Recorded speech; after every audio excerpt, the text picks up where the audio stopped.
Harmanım mangsatты, жанардан тамшықты, бәрі де шаршады. Күйеуім үнемі төмендете деді. Адамдардың көзінше өзім қалғанда дым болмағандай сөйлеседі дейді.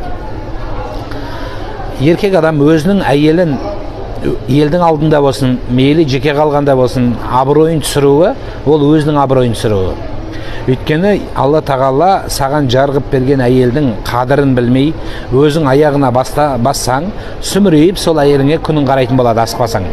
Сондықтан Құдай қосқан жарынды ешқашан абыройын түсірмеңіздер. Құдай түсірмеген абыройды сен түсірме. Құдай сенің абыройын түсіріп жіберсе, онда ел болып көтере алмаймыз. Сол үшін біреудің абыройын төкпеңіздер. Пайғамбарымыз саллаллаху алейхи ва саллям айтады: "Мән сатара ахаху сатарахуллаху яумал қияматан" дейді. Кім бір мұсылманның айыбын жасырса, Алла оның айыбын жасырады дейді. Әке болсаңыз, балаңызбен отырып сөйлесуіңіз керек, қызыңызбен сөйлесіңіз. Жай бір күнді, мейлі аптасына болмаса да айына бір күн жанұя күнін арнаңыз. Бала шағаңыз барлығын ертіп паркке отырыңыз.